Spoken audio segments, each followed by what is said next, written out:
Dan bahasa Itali itu bahasa yang belum ada pada zaman Yesus. Lihat ini, kertasnya masih mangkak begini, ini asli ini.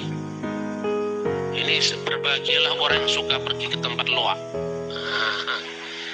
Saya kalau ke luar negeri tidak pernah saya belanja di mall, tidak pernah. Kalau Anda suka ke mall itu sebetulnya hobi yang kurang terpelajar. Anda mesti belanja itu ke toko buku, dan kalau Anda ketemu jodoh di mall, itu masa depanmu mesti nggak baik. Konsumeristik gitu. Anda mesti ketemu jodoh itu di toko buku, di perpustakaan gitu loh. Supaya wawasan kita ini luas, saadah.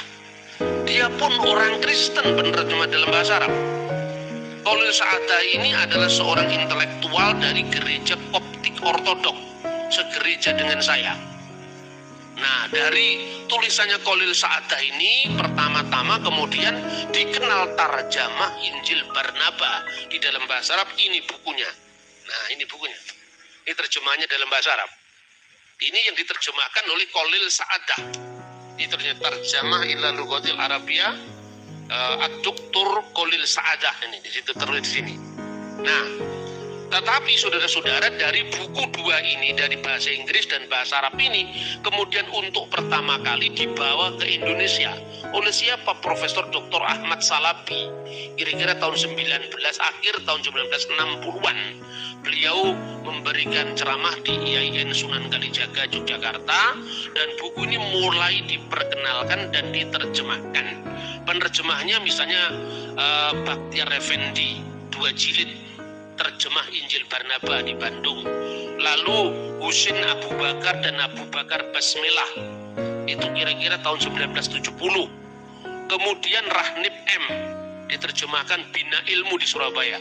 Rahnib mengambil dari naskah bahasa Inggris, tetapi Abu Bakar Basmelah ngambil dari naskah bahasa Arab, ya. Tetapi ironisnya apa? Ini harus saya katakan terus terang, jangan ada dusta di antara kita. Karena apa?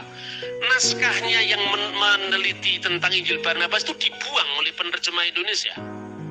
Dan itu sudah dimulai dari terbitan Aisyah Bawani Wakaf di Karachi 1978. Jadi telaah kritis yang membuktikan kepalsuan Injil Barnabas itu dibuang sama penerjemah. Teks Italinya dibuang, hanya tinggal bahasa Inggris. Lalu telaah kritisnya dibuang. Seolah-olah Injil ini adalah Injil asli yang baru ditemukan. Nah, kalau tidak ada bahasa Italinya kan nggak kelihatan. Nah, itu yang terjadi. Kemudian dalam bahasa Indonesia pun juga begitu. Telaah kritis tadi dibuang di terjemahan bahasa Arab. Jadi sebetulnya ada nuansa ketidakjujuran juga ketika memperkenalkan buku ini di dalam bahasa Indonesia. Karena itu seorang penulis Mesir yang terkenal namanya Abbas Mahmud Al-Akhod. Dia menulis banyak buku. Ada judul pertama antara lain judulnya Allah Hayatul Masih. Itu buku-buku yang banyak beredar di dalam bahasa Arab maupun bahasa Inggris, ya. The Genius of Christ, itu tulisannya beliau. Dia mengatakan bahwa buanglah Injil Barnabas itu dalam dialog kita dengan saudara Kristen.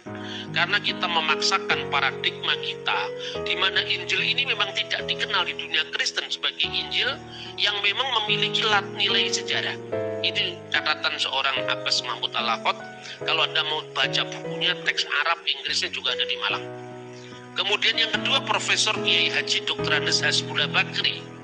Beliau ini orang Indonesia yang nulis buku, banyak buku perbandingan agama. Dia mengatakan bahwa kemungkinan besar Injil Barnabas itu tidak ditulis oleh para Hawariyun, yaitu murid-murid Nabi Isa. Karena apa?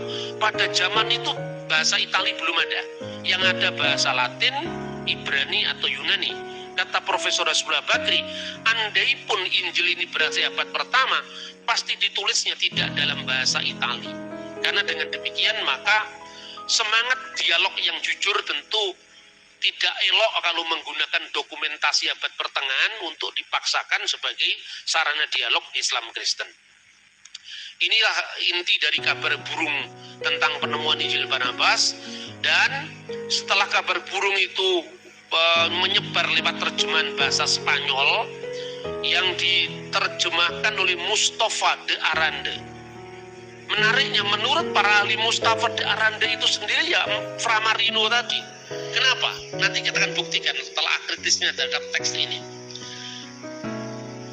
Kemudian kenapa waktu itu kok muncul tulisan Injil Barnabas? Karena gereja Katolik waktu itu melakukan politik inkuisisi terhadap orang Islam dan orang Yahudi di Spanyol. Dimanapun sejarahnya kalau pemaksaan agama dilakukan secara politis, itu membuat orang juga masuk Katolik tapi tidak dengan hati tulus. Tetapi dia ingin melampiaskan ketidaksukaannya pada hierarki gereja saat itu dengan dia menciptakan buku yang namanya Injil Barnabas. Saya meyakini Framarinus sendiri yang menulis Injil Barnabas itu. Dan saya juga meyakini berdasarkan penelitian saya bahwa Mustafa de Aranda itu adalah Framarinus sendiri. Karena apa? Tampaknya kalau dia orang yang baru belajar bahasa Arab. Dari banyak catatan-catatan kaki pada teks Itali yang di sini Anda bisa ikuti, itu banyak sekali ungkapan-ungkapan dalam bahasa Arab yang tidak mungkin diucapkan oleh orang yang berasal dari Timur Tengah. Misalnya dia menyebut Subhanallah, ditulis Allahu Subhan, kan tidak mungkin itu. Jadi artinya bahwa bahasa Arabnya dia terpengaruh bahasa Spanyol. Ketika dia nulis anno, tahun, dia pakai dengan huruf H. Dan itu tampak orang Spanyol yang menggunakan bahasa Itali. Mirip dengan orang kita yang menggunakan transliterasi Inggris dari bahasa Arab. Misalnya huruf 2S itu nggak lazim dalam bahasa Arab kan? Kiai Haji Ahmad Hasan dengan 2S. Karena apa? Itu pengaruh Singapura pada tahun 1940-an. Dan terjemah itu nggak muncul dalam teks Arab, mesinnya cuma satu. Kenapa? Tidak ada sadahnya. Kenapa ditulis dengan 2S? Itu tampak bahwa ketika beliau lahir, mungkin tanda kelahirannya diterbitkan di Singapura. Karena Kiai Haji Ahmad Hasan memang berasal dari sana. Contoh seperti itu. Orang Ambon sama orang Jawa kalau berbahasa Indonesia kelihatan sekali. Itu beta pung istri. Kalau di situ kan beta punya istri. Kalau di Jawa istri saya mas. Joko Kudo itu kan kayak gitu kan. Istri saya dengan saya punya istri itu kan tampak. Kalau ini dialek timur, ini dialek barat. Bahasa itu bisa dilakukan seperti itu. Ketika dia nulis Kristo itu dengan 2 huruf S dalam naskah Itali, itu menunjukkan bahwa dia memang orang Itali, orang yang berbahasa Itali berlatar belakang Spanyol. Dan orang Spanyol waktu itu yang dipaksa menjadi Katolik itu ada 2 marga. Marga Morisco dan marga Marino. Satunya Yahudi, satunya Islam. Nah, lalu bagaimana kita bisa melacaknya sekarang? Ini saya scan dari kitab aslinya ini. Ini naskahnya yang terbit tahun 1907. Lonsdale dan Laura Rack, terbitan oleh Clarendon Pers ya, tahun 1907. Nah ini terbitan Karachi yang menghilangkan telaah kritis atas Injil Barnabas yang lebih dari 100 halaman tadi. Kemudian ini adalah yang terjemahan bahasa Arab, ya, sampul halaman dari buku yang aslinya ini ya. Dan kemudian ketika Khalil Sa'adah itu meninggal, penerbitan itu dilakukan oleh majalah Al-Manar. Majalah Al-Manar itu yang terkenal sekali dari muridnya Syekh Muhammad Abduh, namanya Muhammad Rashid Ridha, seorang pembaru Islam di Mesir yang terkenal pada waktu itu. Dia yang mengambil alih penerbitan ini dari sahabat Kristennya, yaitu Khalil Sa'adah. Tapi dalam terbitan berikutnya di sini masih dimuat. Telah kritis itu masih dimuat di sini. Dalam teks yang 1908. Tapi dalam terjemahan Injil Barnabas bahasa Arab di zaman sekarang ini, telah kritisnya juga dibuang. Nah, rupanya memang ada kesengajaan supaya itu untuk membuat kegaduhan teologis antara Islam dan Kristen. Karena beberapa kelompok sekalipun sadar ini bukan Injil yang asli, tapi menguntungkan dakwah Islam. Itu kira-kira seperti itu. Nah, oleh karena itu, bagaimana kita bisa melihat catatan-catatan kritis itu dan juga apa yang bisa diteliti dari Injil Barnabas? Yang pertama harus dilakukan satu catatan bahwa Injil Barnabas ini, kata The Gospel of Barnabas, itu yang dijadikan rujukan beberapa penulis untuk mempertahankan keaslian Injil Barnabas. Itu pernah disebut di dalam Decretum Pseudo Gelasianum, Dekret Paus Gelasius pertama. Tetapi kenapa disebut pseudo? Jadi di situ Paus Gelasius itu menurut dokumen yang judul dikatakan pseudo ndak asli ini, dikatakan ada 60 kitab-kitab terlarang yang dibaca di gereja. Urutan ke-14 itu namanya Epistle of Barnabas. Dan urutan yang ke-24 itu adalah Gospel according to Barnabas. Nah, kenapa bisa begini? Ternyata ada tiga naskah yang memakai nama Barnabas. Yang pertama Epistle of Barnabas. Epistle of Barnabas itu artinya surat Barnabas.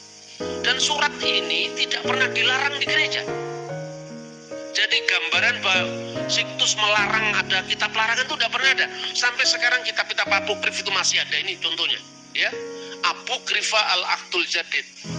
Bagaimana kitab-kitab ini ditulis? Kenapa gereja menolaknya? Ini lengkap ditulis, ada berjilid-jilid ini. Ini diterbitkan di gereja Koptik Ortodoks ini atas imprimatur izin dari Uskup Subra. Di depannya ada foto dari Bapak Sinuda ketiga. Makanya selalu pakai kumis, pakai jenggot. Coba perhatikan ya. Ini kan orang Timur Tengah Kristennya begitu. Nah, kemungkinan besar penulis ini mengaburkan antara Acts of Barnabas, kisah Rasul Barnabas, dan Gospel of Barnabas. Tidak pernah ada rujukan. Kalau gereja lama itu gini, kalau kitab-kitab itu pernah ada dan hilang, kutipannya minimum ada. Misalnya The Gospel of Hebrew, itu kitabnya hilang. Tapi sejumlah kutipan itu ada dalam kutipannya bapak-bapak gereja yang mengatakan dulu pernah ada buku yang namanya The Gospel of Hebrew. Itu selalu ada. Ada ungkapan di Rasul Barnabas yang mengatakan di dalam peperangan pihak yang menang selalu akan menderita karena mereka dibebani dosa yang lebih banyak. Tetapi ungkapan seperti ini yang katanya ucapan Barnabas juga tidak ada dalam Injil Barnabas. Dan yang disebut Epistle of Barnabas, kitab surat Barnabas, itu dihargai oleh gereja. Sampai hari ini dianggap sebagai The Apostolic Fathers, tulisan-tulisan yang berasal dari zaman murid Yesus, dari zaman para rasul. Dan itu dianggap sebagai buku yang bermanfaat. Dan di gereja ortodok itu dipahami, dikenal dengan Taklid Al-Muqaddas.